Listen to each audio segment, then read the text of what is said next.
Morning. We had a little technical difficulty on the other end, so Yeah, we were having problems hearing from the other end, but we are here. We are live. Welcome to the Soul Purpose Show. Excuse me. I'm your host Keith, and to my left is hello everyone. It's Monica. we're back in the Soul Purpose Studio. And ooh wee. Well, first of all, thank you for tuning in. Thank you for tuning in every Saturday at 11 o'clock. You can see us on our Facebook Live feed. You can see us on YouTube. But more importantly, you can hear us around the world on In Touch News Internet Radio, where everyone is a star. Um, I got to tell you, man, this show today is well. Happy Black History Month, first of all, everyone. Yes. But this show today is really special because, and I'm not going to wax on and on about Black History Month because I know that most of us for Black History Month, we hear kind of the same recurring themes, right? You got a daily kind of a Black history fact. You talk about people of historical importance, Black folks who invented things and created things. And I'm not taking anything away from that. But we've been knowing the names Harriet Tubman and Frederick Douglass and Sojourner Truth and folks like that. We've been knowing those names since we were in grade school. Because Did you have to do your church program, Black History Month church programs? And yes, we did. We actually had a pretty progressive. I grew up in a pretty progressive Baptist church, so we talked a lot about Black history, either local Black history facts or folks, and broader than just the traditional Sojourner Truth, Frederick Douglass. Yeah. We talked about people that we talked about Malcolm X. We talked about Fred Hampton and Bobby Seale and Huey Newton. So, and my family did too. So yeah, we did Black History Month presentations at church for sure. So, so we've actually decided for February, we focused on a few other things. So we had a little bit of fun with our last few shows. We were in the Soul Purpose Kitchen. My lovely wife was cooking up some Super Bowl snacks. Now, I firmly believe that the reason he did it was to show that his wife does cook, and as type A personality as I am somewhat domesticated. So I think there was probably some underlying. I've said that publicly. My wife is better than your wife. I mean, that's my position. Well, I mean, you should say that. And I've shown that, and I've proven that over the course of the past even several shows we've been in. That is Soul Purpose Kitchen, because you make everything happen. I will say though that I didn't like your answer to this. One of our guests posted this on his Facebook page. I think Russell. So last week was Valentine's Day, right? So I said on the show last week, I don't really do Valentine's Day. I've explained the reason why. My husband got me a gift, which I cannot share on air. He thought it was very funny. I thought it was just I chuckled. But Russell Wilson, who's the quarterback for the Seahawks, put an article. I mean, I guess he said that his greatest fear was losing his wife, Sierra. Mm-hmm. And Javonte said, if that's not your greatest fear, then you are not in the game, or whatever you said, Javonte. Mm-hmm. And I tagged you, and I didn't like your answer. What was my answer? I don't remember, but it wasn't that you were afraid of losing me. It was like you were afraid of losing certain parts of me. And into the gift that he got me, that is funny internally, because Javonte saw the gift. It's a cup that talks about some of my attributes in my husband's life. So anyway, before. That's completely off the topic, but since you brought it up, I just have to say I didn't like your answer, but go ahead. My wife is better than your wife. Listen, Black History Month, right, is full of characters and full of stories that are deep, that are wide, that are all encompassing, and that are very complex and controversial at the same time, which is why I wanted to really do the show. There's a movie out that's that we're going to talk about, Judas the Black Messiah, that talks about the Black Panther Party. And the Black Panther Party is one of those things that we've all heard about. I don't think many of us have a background and really kind of more education and awareness around what they actually were. So we decided to bring in today someone who is not just a wealth of knowledge, but he's also FAMU, right? FAMU bred. Really, he and his wife represent the best of what FAMU has produced, and really the best of Black love and Black relationships. For sure. And so we're going to welcome to our show our brother, Javonte. Javonte Anyabwele, how are you? I'm well. Thanks for having me on again. Absolutely. He's an ongoing contributor to our show and what we're trying to accomplish with this show. Javonte, for those of us who have not seen you and who do not know you. Tell us a little bit about who you are, what you and your wife actually do. Yeah, so when I'm asked the question, who am I always like to state it as, I'm a race man. So similar to what like Du Bois, Booker T. Washington, Garvey used to classify themselves as, is, everything that I do, whatever it is, I want it to be a contribution to our race. And so, that's the easiest way that I could say to define myself. But day job, corporate executive. My wife owns and runs a virtual private school now. Rise Anyabwele Academy is an Afrocentric private school that teaches babies pre-K through sixth grade. And more than anything, we are completely immersed in wanting to ensure that we know how wonderful our culture is, pass that on to the next generation, and ensure that what we are doing is about cultural preservation, more so than anything else. So that's it in a nutshell. And I have to say, our son, there was a COVID outbreak at his school, and so he was out for 2 weeks. And I reached out to Talitha, and because I know she does a virtual school, as Javonte said. And when I tell you just the week and a half that Miles was in the school, my baby is walking around here singing Lift Every Voice and Sing. He said that we watched the Super Bowl and he asked if they were going to sing the anthem. And I said, they're going to sing the Star Spangled Banner. He was like, no, they need to sing Lift Every Voice and Sing. So in terms of just preparing, we do that. I mean, so Miles is fully aware of who he is, who we are, our contributions to not only this country, but the world. But the fact that you all are reinforcing it, and Talitha's reinforcing it in our babies, and there's a sense of pride when you say, oh, I'm a Black, I can do Lift Every Voice and Sing, and I know who my ancestors are. The child's still talking about C.T. Vivian and who C.T. Vivian was. And so kudos to you all for so just that's a real life shout out to the things that you all are absolutely doing. It was also interesting too, because he was whatever the course content that they were teaching during that period of time. I'm talking about reading, writing, and arithmetic. He was actually excelling, understanding that too. They have a teaching method that the little ones actually regurgitate what they're hearing. And retain it. And they're retaining it. Yeah, they're internalizing. So it was. So as parents, kudos to Talitha, kudos to you all for doing what you all are doing at Rise Anyabwele Academy. I know that's not the topic, but I just had to give a shout out. No, that is the topic. We're gonna talk. Yeah, we're gonna get into self-determination.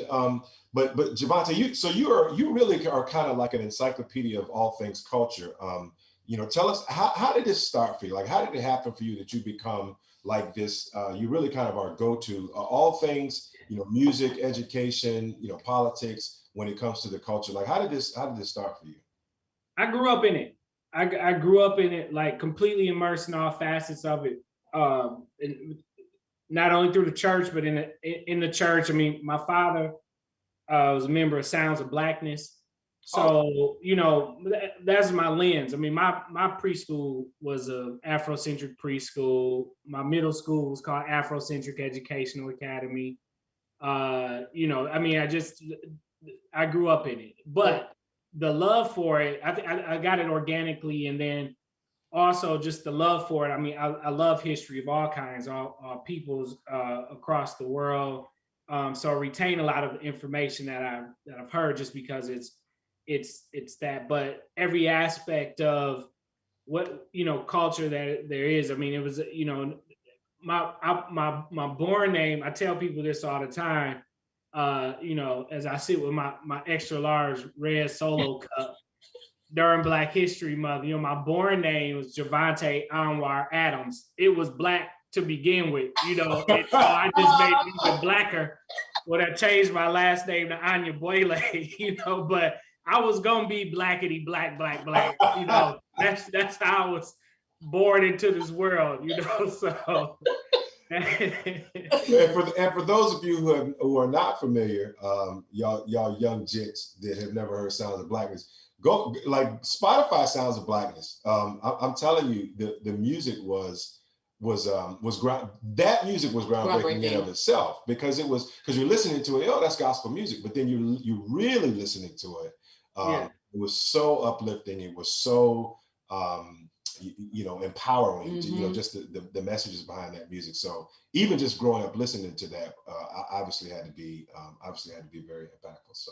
So I think what sparked this, wanting to have this discussion, in addition to just it being Black History Month, was a movie came out. Was it this week, last week? Yeah, it just came out. Last Friday, I think. Last Friday, Thursday, or Friday. Judas and the Messiah. The Black Messiah. Which, full disclosure, I have not seen all of it. I saw the beginning and I saw the end. I fell asleep in the middle because my husband decided he wanted to start watching the movie at 9 o'clock, and that's just a no-go for me. I'm not gonna make it. But so that sparked the interest, desire to do a show about the Black Panther Party, because I think on a whole, I don't know if many people know truly who the Black Panther Party was. I think they have some misperceptions based on what the media has shown or what people choose to share about certain individuals within the Black Panther Party. And obviously people, the FBI twists things about who the Black Panther Party were, but Keith thought it would be a good idea to have just a deeper conversation based, as the backdrop being the movie, about who the Black Panther Party was, why this particular movie and Fred Hampton specifically were so important, and why and how, and correct me if I'm wrong, how the Black Panther Party has basically been the foundation of the new movement of Black liberation and advocacy and Black Lives Matter that we see today. So nothing that these kids are doing is new. Right. It's just reborn. I think life is a cycle. So just reborn, marketed, and different name on it, but essentially kind of the same thing. Yeah. So Javonte, so first of all, so the movie itself, right? So let's give a little bit about the backdrop of what this film is supposed to. It's based in reality, obviously. Not all of it is. There's some fictionalized liberties taken, but what is this? So what is this movie all about? Yeah, so the movie is about a specific time and place in the history of the Black Panther Party, which is the Chicago chapter. And it's told through the lens of Wild Bill O'Neal, who was part of the Black Panther Party in Chicago, turned out to be an FBI informant. And the Black Panther Party in Chicago was so infamous because of its leader, Chairman Fred Hampton. And the reason Fred Hampton was so infamous is because of how he went about organizing in Chicago specifically. And so it tells the story through the lens of Bill O'Neal. And of course, you can't tell that story without highlighting everything about Fred Hampton, because that's who he was snitching on, basically. Yep. But the movie is a Black movie in the sense that it was written, directed, produced by Black folks. And I say that because it brings the humanity to everyone's story that was involved, right? And the pressures that we face. I think, the most fascinating thing about the Panthers, and I mean, we'll talk about this maybe in a second, just sort of the historical context, but the Panthers were so effective in such a short period of time because they had all of the vigor and zeal that comes with fresh out of adolescence right into early manhood, womanhood that you have. If you go to college, that's college age. But if you're not, you just, you fresh out on the streets, and you're a fresh, young man, young woman. And that's really the age range that most of these cats were. So, the story had been told, and looking through the lens, I mean, you talk about, I grew up, I make my kids for punishment watch Eyes on the Prize like all the time. For me though, it was always a treat, a joy. Right. I was always trying to catch it on PBS or pop in the video VCR, pop in the videotape of it. My mom worked in public radio and public TV, so she was always having the new cuts of it or whatever. So. But we saw that later on, by the time Eyes on the Prize came out, 20 years removed from a lot of the let me say the apex or pinnacle of what was happening with the party, in the 80s, these guys were now older, more sober, subdued, and not that youthful energy. So we sort of think of them, if you're that tail end of Gen X, you sort of think of them as older folks. But when they were doing all of the work or all of the dirt, they were 19, 20, 21 years old. And this film did a great job of showing, well, I think it did a great job of showing, if you caught it, that these were really young people doing some incredible things and making some very big, painful mistakes along the way. And that's really what it was. And it highlighted the Black Panther Party more holistically than what you usually hear about the Black Panther Party. Right. So I was talking to Keith and Javonte about this before we got on the air. So the parts that I did see, I'm going to rewatch it. But the thing that struck me, the scene, I don't want to give it away, but I'm going to give it away because y'all can tune out for this particular part. But there's a scene in there because you talked about Fred Hampton's ability to organize. And he was 22 when he was murdered. 21 when he was murdered. Yeah. And which is super, young, extremely young. But the maturity and the insight he had in terms of how to organize to get the end result, to me, was something that I don't even think grown people really had, like really old people had. The most important scene to me was when he went to the Puerto Ricans, people that he typically would not get along with, or people would assume that he should not get along with or align with. He went to the Puerto Rican gang. He went to a Klan meeting and talked to them in language that they all understand. We are not each other's enemy. The enemy is XYZ. The oppressor. The oppressor. Right. Let's work together as a collective to address that issue. And I was sharing with Keith and Javonte that maybe it was an epiphany for me, or maybe not, but it seems to me, and if I'm wrong about this, and please give me your thoughts, that the oppressor attempts to continue the oppression by making the oppressed believe that the other is really the enemy. And that is the way that they're able to continue to do the things that they're doing.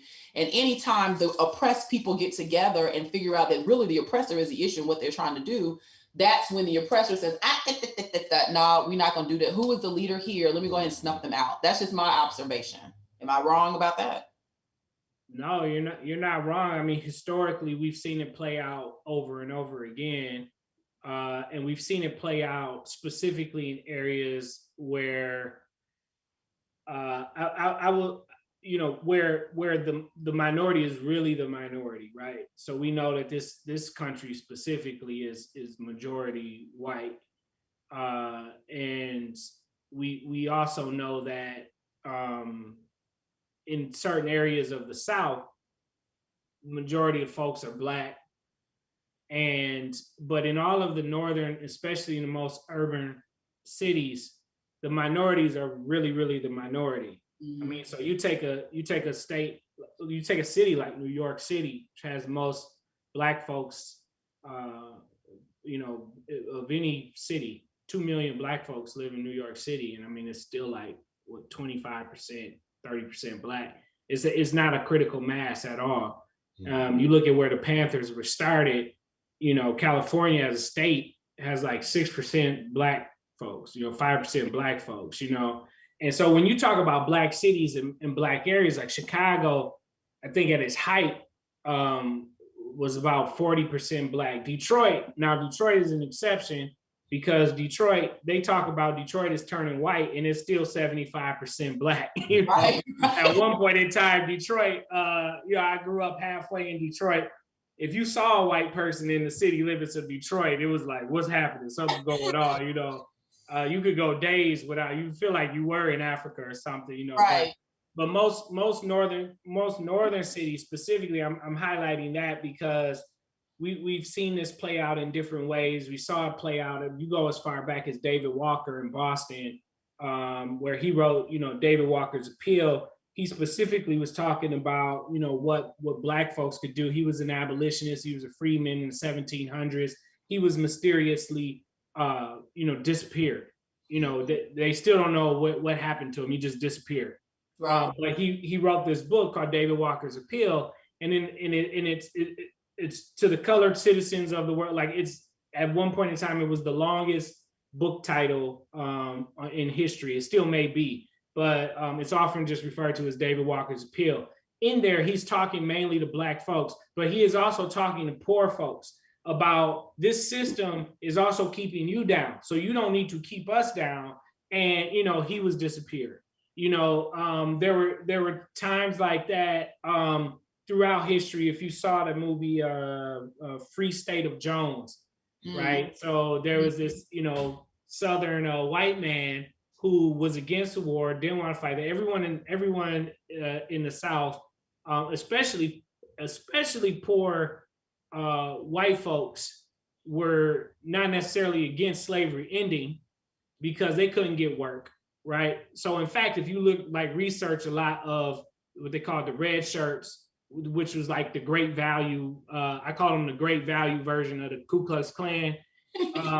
They were specifically hot about Black folks.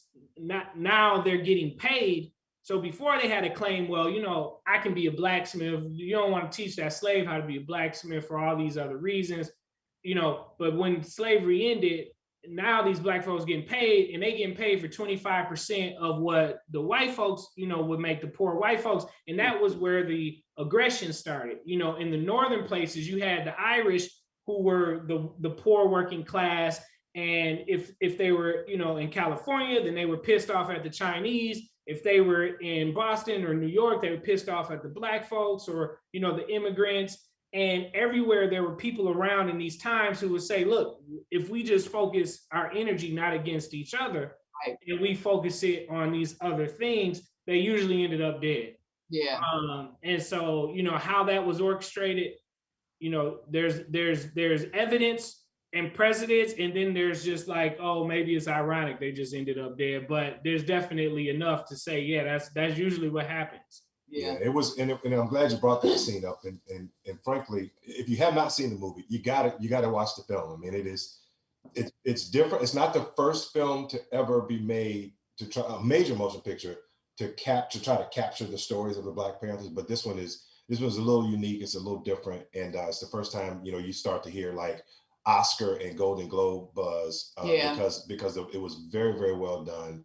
They had a wealth of talent that they put together, from the director and the producers to the two leads. And I think the reason, I think Javonte hit on this, the reason it is so well done, and it shows humanity versus kind of feeding into the tropes that people have created about the Black Panther Party and its leaders. Yeah. There's a sense of humanity there because you really are you feel bad for Lakeith, but you're still angry because he was really put in a really tough position. I want my freedom. I didn't expect this to happen, but I'm still working. I mean, it's just all these different complexities to all the different characters.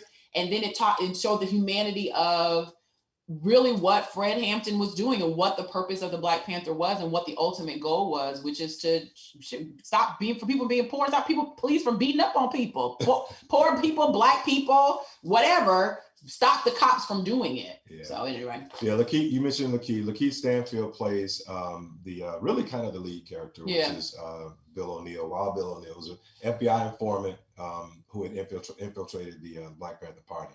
Daniel Kaluuya, I think it's that's right, is the other lead, and he plays Fred Hampton. So listen, when we think about the Black Panther Party, what we see are these images of black leather jackets and afros and the black berets and really most notably young brothers and sisters openly carrying firearms. And so that's the imagery that you see.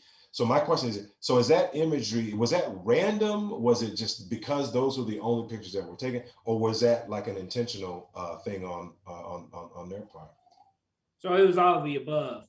So it was intentional. So the Black Panther Party started in '66, and they started, they were groups before. So in California, there was this Black intelligentsia that was developing, where people know Huey P. Newton and they think of the brother in the chair with the spear and the rifle, but they often forget that was Dr. Huey P. Newton. He was an academic at the end of the day, he was this high, functioning, intelligent guy. Bobby Seale was in school to be a lawyer, and they used to run with all these cats. They were in Northern Cal, and then in Southern Cal, you had Ron Karenga, Dr. Maulana Karenga, who created Kwanzaa, and they all had these different ideas on what comes next, because they were children during the civil rights movement.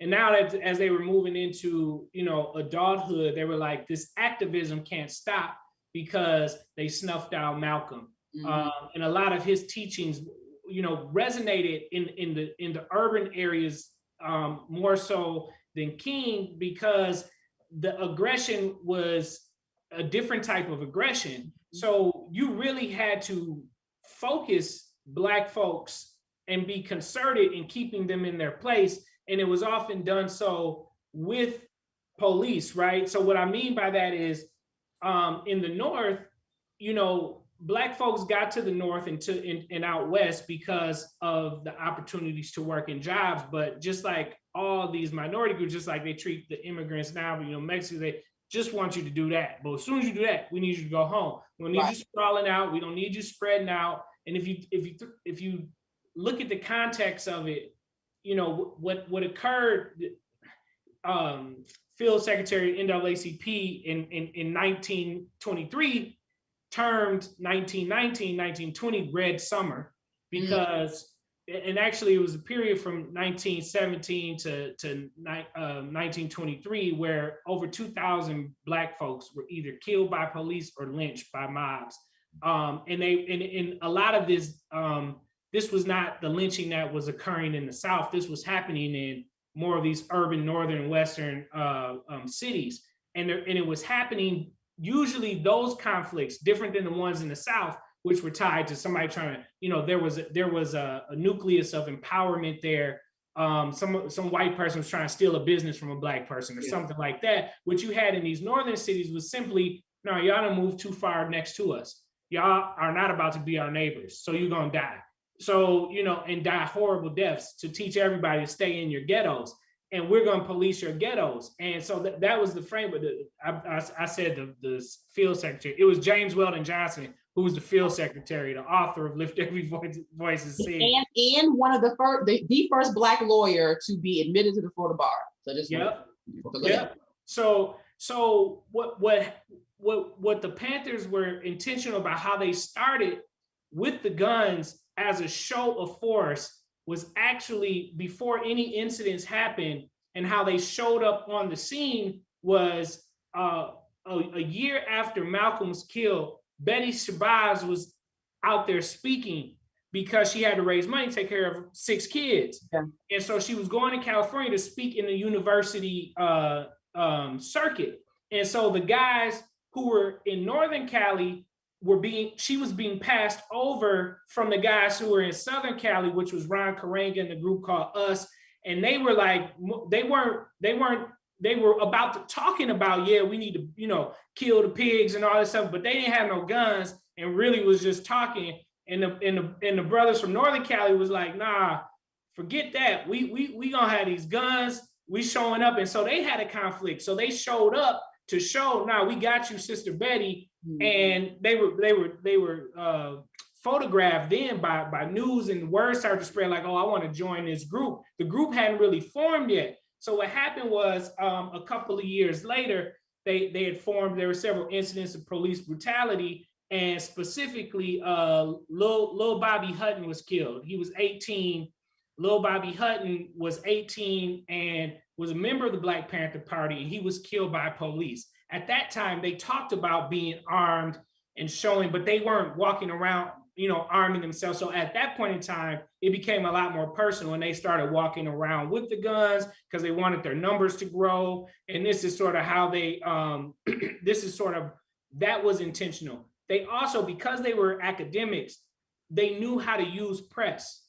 And that's really important. And that's how it spread so rampant in these places where they knew how to use the press to say, all publicity is good publicity. And the fact that they're like 19, 20, 21 years old, they're not really thinking of the foresight of, Now they may drop a bomb on us like what Reagan did later on, you know, but that's sort of how it came to show. But that was not the first step of the formation of the Black Panthers. That wasn't what they were about, but it was definitely what they said, okay, we're gonna ride with this. You know, almost how Pac was like, okay, I'm gonna ride with this persona of a thug, even though he was a child of Black Panthers, you know. Right.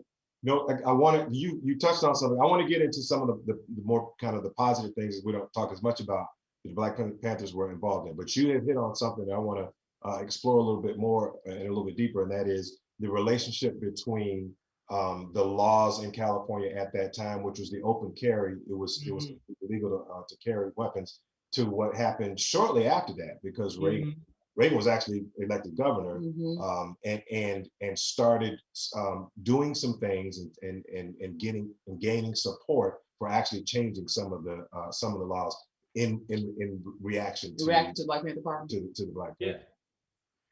Yeah. So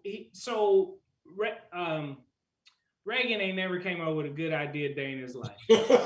So, you know, you shame the devil, Javonte. Yeah, I mean, you know, he was Trump before Trump, you know, and it was never, you know, his brain trust wasn't that. But what was happening was, with the Black Panthers, they were on Front Street about it. But what was really going on was there was this development happening in Southern California with these gangs forming who had guns. And in fact, Bunchy Carter, John Higgins, they were the leaders of the Los Angeles Black Panther Party, and they were connecting with the Black P Stones. The Black P Stones was the gang, actually, they called them the Crowns in the movie in Chicago, but the Black Stones, Jeff Fort, later turned into El Rook and ended up getting millions of dollars from Libya. Like these guys, I mean, it gets deep, the connections. You know, Gaddafi was giving money to a gang in Chicago, you know. Don't you tell it.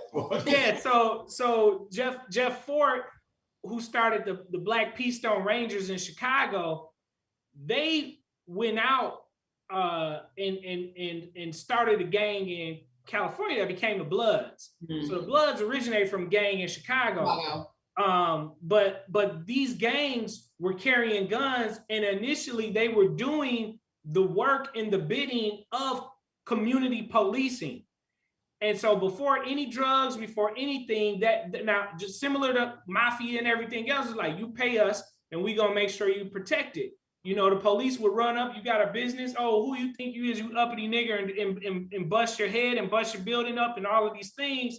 And what Bunchy Carter was able to do was say, look, we can do this more on a national level, and we can formalize this on a national level. So that can be one of the tenets of what we say. So the district attorney, I forget the district attorney's name for California, but he was the one who was really pressing for the legislator in California to change the rules about open carry, because these Black folks were arming themselves in California, who had always been not just oppressed, but terrorized by the police, and it wasn't working anymore. It wasn't working in SoCal, and it wasn't working in NoCal either. And so what happened was that, you know, they lobbied and they legislated. Initially, they had pushback from National Rifle Association, because the National Rifle Association was like, nah, this is what we want. You know? And then they were like, well, you know, did you know they were all Black?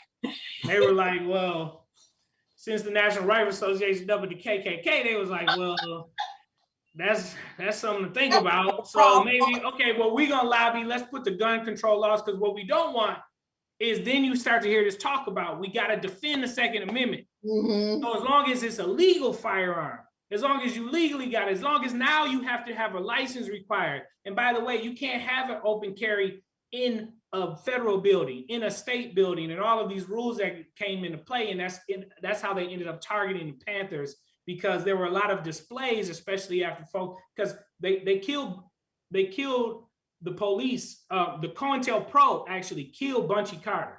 Okay, Bunchy Carter was the leader of Los Angeles Black Panther Party, and John Higgins. They were the Huey Newton and Bobby Seals of Los Angeles. they killed them about 6 months or 8 months before they killed Fred Hampton. You know, so these assassinations were happening everywhere, and they were doing it with the main leaders who were able to say, okay, we're going to take all of the discarded folks, right? And we're going to organize you in a way that's going to bring purpose. So if your machismo is, I'm a gang leader and I need to have a strap and that's how we're going to use that. We're going to use that because we do need, you know, defense for our neighborhoods and protecting that. So, you know, they changed the law specifically on that. And Reagan was the one to absolutely take credit for it. And to show a force of hand later on, I think it was 69 or maybe it was 70, he ordered the bombing of the national headquarters of the Black Panther Party and cited, you know, the reasons for doing so. The raid that needed to happen was because they were breaking all these laws, these gun laws. Yeah. Oof. Listen, look, I said, get Javonte. If Javonte's available, get him on because he'll drop seeds of wisdom. And I'll be like, dang, really? Okay, for real? Oh, yeah. So one of the things that so there was a Time article that you sent, and I read the Time article, read some other things in preparation for today. And the thing that's so interesting to me is the similarities between what the activists now, Black Lives Matter activists are asking for now, and what the Black Panthers were asking for and what they demanded. And the very top of the list, at least on the Time magazine, was policing the police. Policing the police. And one of the things they did in the movie is there's a scene where a guy sees some cops bothering some folks in the store. They're just in the store and they're in there roughing them up, harassing them. And the brother walks in and says, you know, what are you doing? Why are you bothering these people? And the cops and him get into an altercation and they end up shooting them. Black Lives Matter and Black Lives Matter activists and the kids and these young people now are doing the exact same thing, except now we have cameras. But in terms of they were also Black Panther was also calling for this whole abolition of jail system, abolition of the concept of the police, and moving more towards community policing. And they have, I printed it out. Oh, where'd it go? They had a 10-point, the 10-point program and 10-point plan. I had it. And if people, I would recommend that folks print out that 10-point plan and read it and see what you disagree with on the 10-point plan. There's nothing that and the thing that's interesting to me is it says consistently Black and oppressed people. The and to me is extreme, is intentional and purposeful, because that and provision, I think, is what the ultimate issue and challenge was for white folks who were trying to keep them down. Well, and before we go into the aspect of the Black Lives Matter movement, which I think there are several parallels there, but you know, the Panthers were so progressive because they were a break away from everything that we looked at as respectability, even amongst our community. Right. So this wasn't, you know, the Nation of Islam that was saying we're going to take the most corrupted, downtrodden, and then make men out of them and make women out of them. And so there's going to be this respectfulness that we always come with.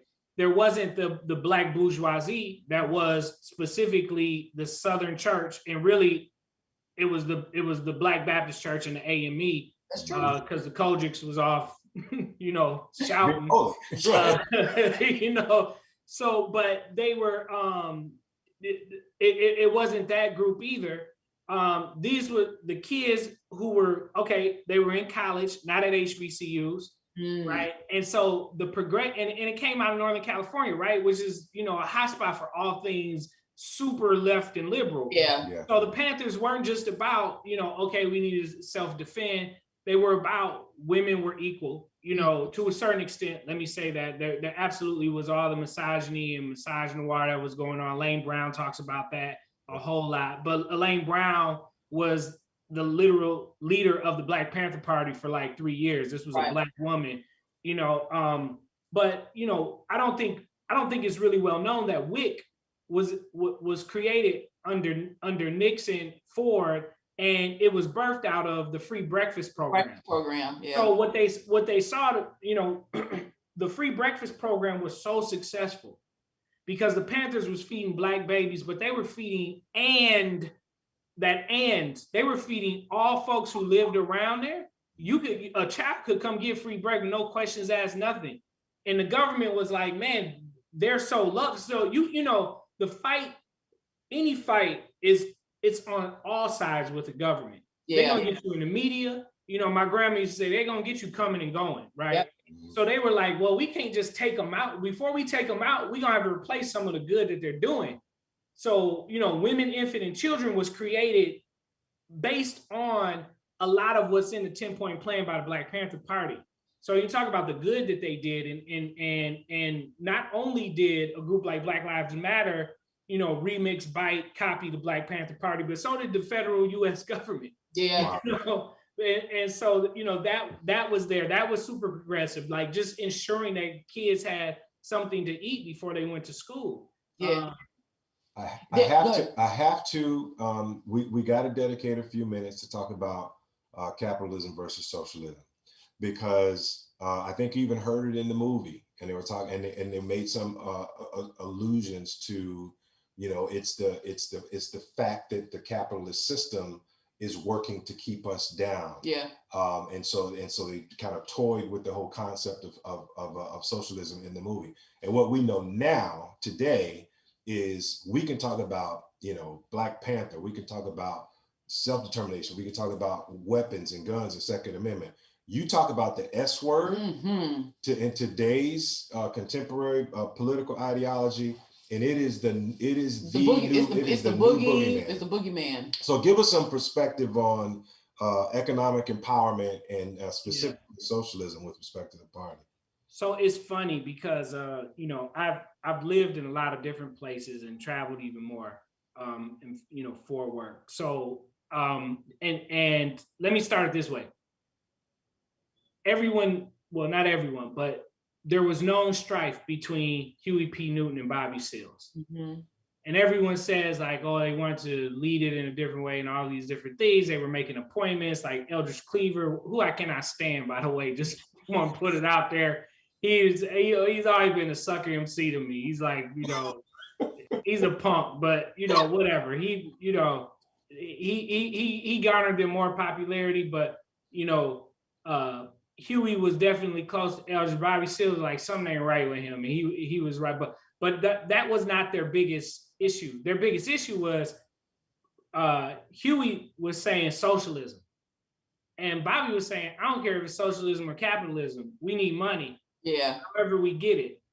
And so I say that because, you know, the United Kingdom, which is the inventor of capitalism, is a socialist country.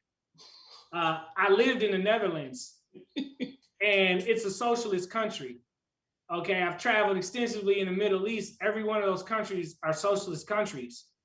You know, so the idea, they've McCarthy'd the word socialism in the United States, because it's very easy to demonize and scapegoat anything for the majority, because, you know, the majority of conservatives and right wing are like hugely uneducated folks.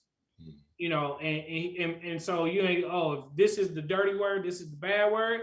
So depending on when time in history it is, then okay, so that's what it's going to be. And today is socialism, right? So the ideas of socialism are not like super rocket science, but what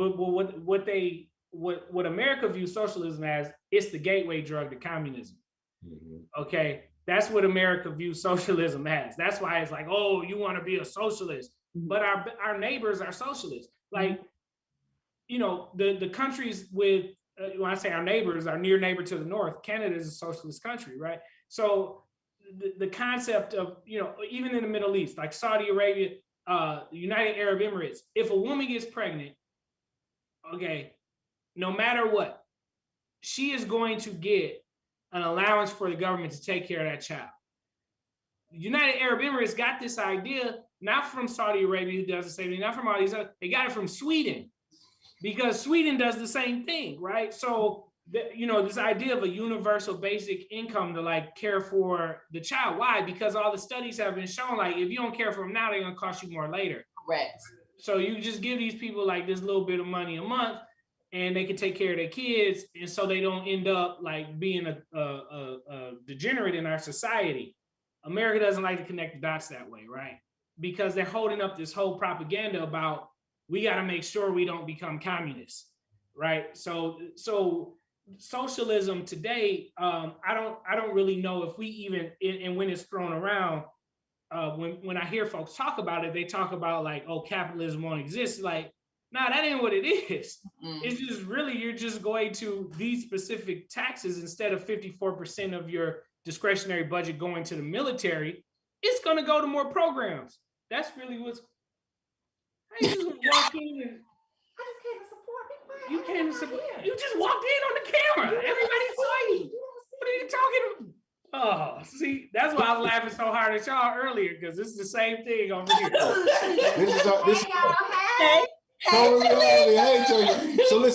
this is a covert reality. You gotta go over there like she looking for something. Ain't nothing over there. Oh man. Anyway, but sole purpose exclusive. Listen. But the programs like free breakfast and all of this was the viewpoint of saying, you know, we have to create. So back to the self-determination idea, and this socialist view is we've got to take care of our own, because it's not going to happen, you know, waiting for the government to do it. And so oftentimes socialism now and then within the Black Panther Party was talked about in a way that was really anti-fascism. And fascism shows up no matter what, you know, what overall marketplace dynamic that you have, whether it's socialism, capitalism, communism, you can have a fascist. We just had one. Yeah.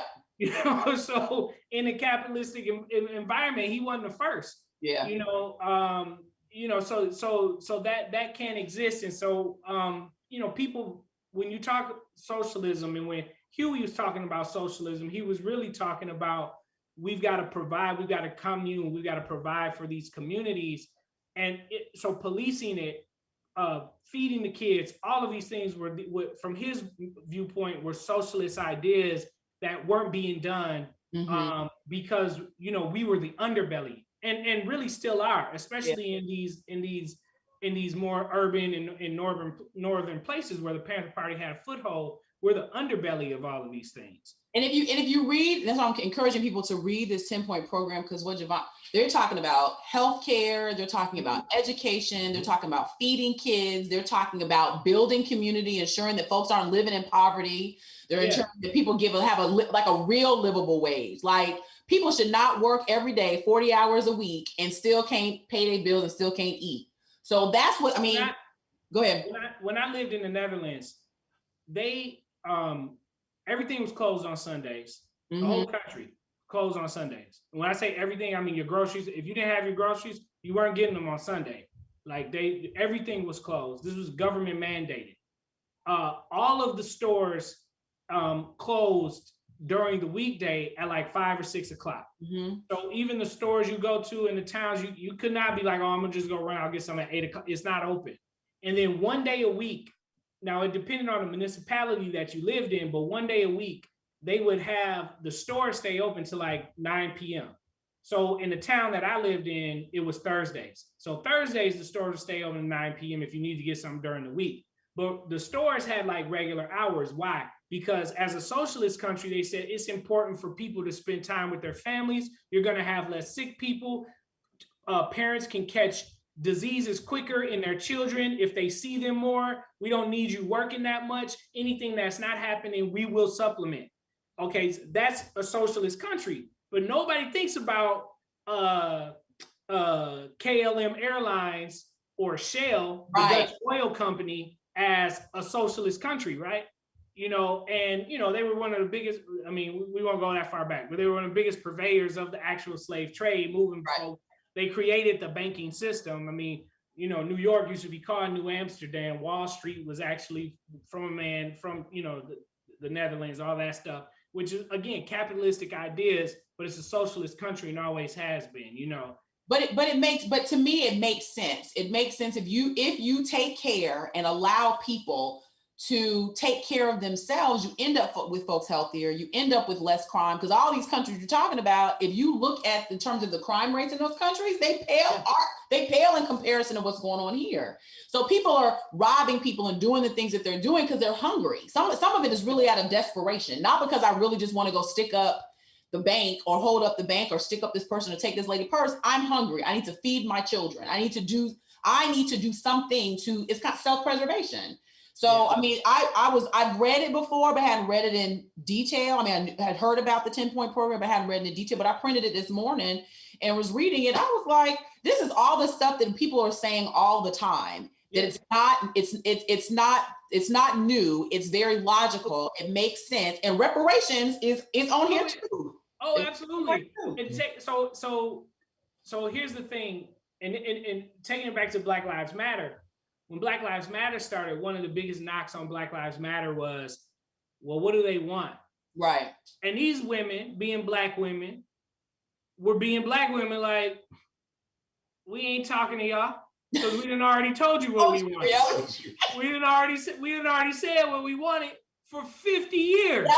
Yep. And it ain't changed. So when they finally said, okay, this is what we want, that's why it almost looks identical to the 10-point plan. And the 10-point plan was pulled from tenets of King's last book, Chaos or Community, Where Do We Go From Here, and Malcolm X's autobiography. Yep. They both will tell you that, like, they just put those things together.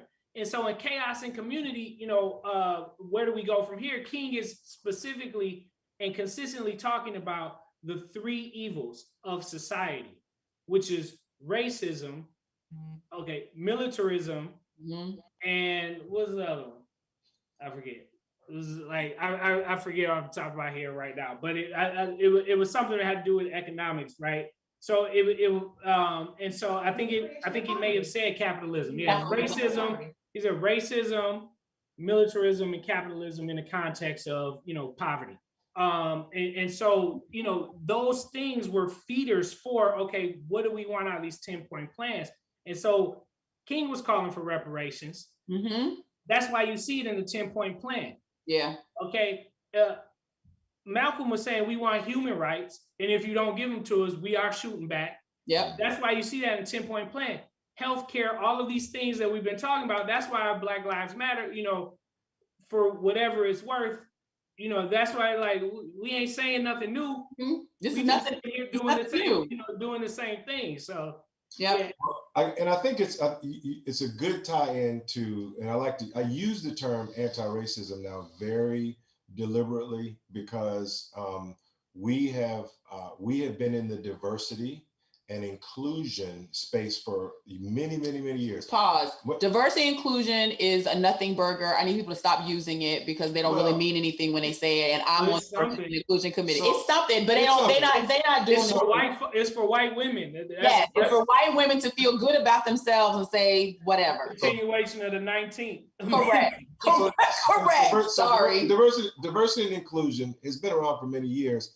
The term anti-racism is a more deliberate term that speaks to the kind of the systemic and the institutionalized aspects of what oppression, of how oppression manifests itself. And so that's the reason why I use that term as I do, because when you can take the last 50 years since the passage of civil rights legislation, and you can take that and go from what was happening in 1965 to today, and the same things happening, and you don't see any real market improvement in any of the indicators from what people were marching in the streets, either in the South, marching in the streets up north when they were burning down cities in retaliation to the riots, and then carrying rifles and guns and whatnot on the West Coast. We talk about Black Panther Party. When you see that's what they were doing then, and today you're still doing the same thing. People are like, we've tried everything because it is institutionalized. We talked about this. You and I talked about this last night with our friends. Until you take a scalpel and you cut out the cancer, you're just putting a Band-Aid over it. It is institutional. You have to blow up these institutions, and they have to be willing to change the whole infrastructure behind that. And they're not gonna do that. They're not gonna do that. And that's where the terms people like it or not, defund and disband police come from, because they're saying, the biggest threat is always the alligator closest to the boat.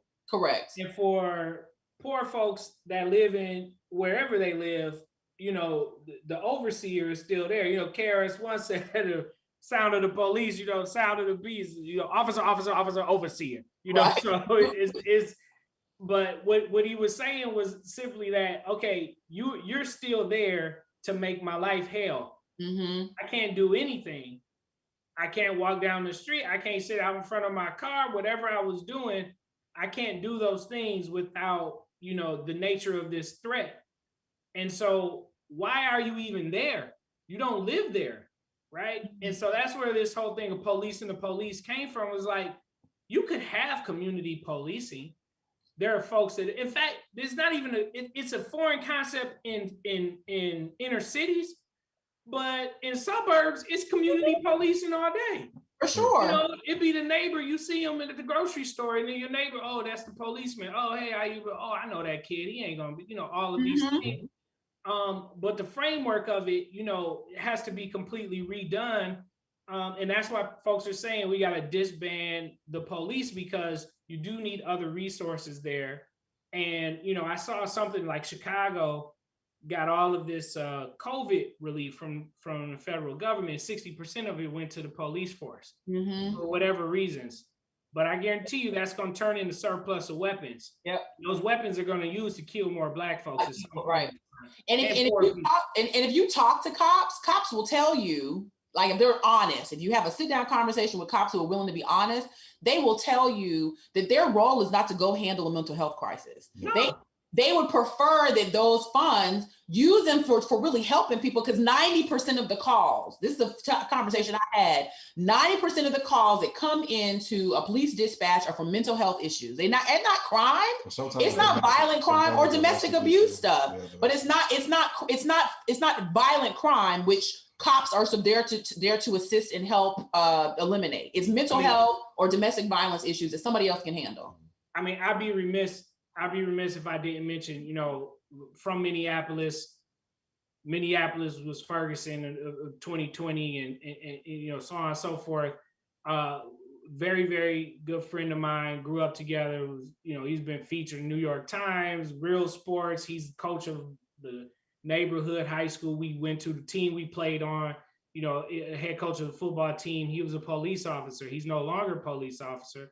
And he was a police officer because his daddy was a police officer and his granddaddy was a police officer before them in the neighborhood that we grew up in. But he said something to me. He's like, we are never called to solve a crime. That's not what we there. We never stop them. Yeah. He said, and my brother is a firefighter in Minneapolis, and he talked about, they don't have to have guns to de-escalate situations. That firefighters are the first responders. They usually show up first, when it's not a violent call, but somebody's tripping, somebody's on drugs, somebody then passed out. That's usually a firefighter who's showing up first with no guns and it's handled. And they're more courageous because they're running into fires, all of these things, and they don't kill anybody. Yeah. No, I'm just gonna say I was just gonna put a bow on our conversation today, because I know we're out of time. Listen, this has been truly insightful, brother. We appreciate you always coming on and helping us navigate these very, very tough subjects. For our listening audience, thank you for tuning in to the Soul Purpose Show. We got much more coming up next week. We're gonna cap off our Black History Month the way Black History Month needs to be capped off on. So, all right. Much love to you. Thank y'all. See y'all later. Hey.